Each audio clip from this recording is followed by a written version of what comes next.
All right, are we using our advantages in this dealing and negotiating stage? Let's bring back great Pennsylvania Senator, Mr. Dave McCormick. Senator McCormick, thank you, as always, sir. You know, we were talking earlier, look, I mean, between epic fury and economic fury and what we've done military, they're on their knees. They'll never admit it, but they're on their knees. The question, as you look through it, I know we don't know officially what all of these 14 points are, et cetera, but we have a sense of it. Are we using our advantages and our victory to the best of our advantages in this dealing, Senator McCormick? How do you see it?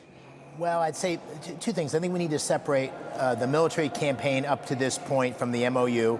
I think there's no doubt we've eroded their military capability dramatically, put huge economic hardship, which has given us leverage and brought them to the negotiating table. And President Trump, I give him all the credit in the world for leadership in terms of going after that nuclear capability. In terms of the MOU, I'm just seeing what I'm reading. I've got a number of questions about it in terms of what the pieces of it are. And I just keep coming back to the two things the president said. And if the MOU has these things, I think it's going to be exactly where we need to be. Number one, there can be no path in any final agreement to Iran having a nuclear weapon, and they have to give up the enriched uranium. There's a 60-day period where those terms will be negotiated, as I understand it. Second piece is that we got to pay for performance.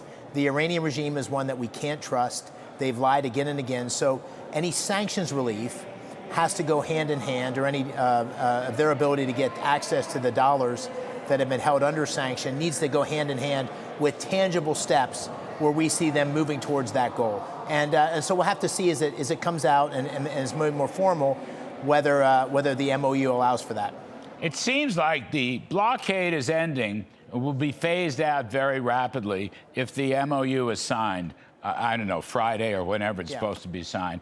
And it seems like a lot of the financial sanctions are also going to be ended in the next 30 or 60 days. Now, I know this is inexact, but a lot of people are saying, wait a minute, why are we giving them money so soon? They haven't really met any performance behavioral standards to verify yet. Yeah. Well, let's separate the blockade from the sanctions. On the blockade and the strait, I think those two are connected. In other words, the blockade was put in place because Iran blocked the strait. We were able to begin to open up the strait pretty significantly. But I think pulling the blockade off as the strait opens, those two things go hand in hand. That makes sense to me. The sanctions relief, I think, needs to go hand in hand with actual tangible steps. And that's what the president had said earlier, and that's what I hope the MOU will require. And ultimately, this 60 days, there's a lot of pressure on these 60 days to come up with an agreement that actually achieves the goal that I think the president and everybody else has made clear.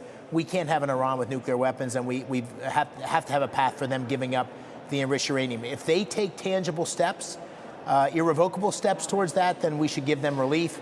If they don't, then they shouldn't get any financial support on the sanctions. Yeah, you wouldn't sign it if you don't see some tangible steps. Is that correct? It's got to be real. Yeah. It absolutely has to be real. And these guys are masters at deception, masters at lying. Now they've never been under this kind of pressure that the Trump administration has put them under with our military and our economic sanctions. So we may be in a new age, and I hope to God we are, because nothing would be better than a peaceful, prosperous Iran. The Iranian people it's a great society. It's just been run by a bunch of radicals. We'll see if the radicals are willing to finally go down a path to prosperity. Senator Dave McCormick, Pennsylvania, thank you, sir. We always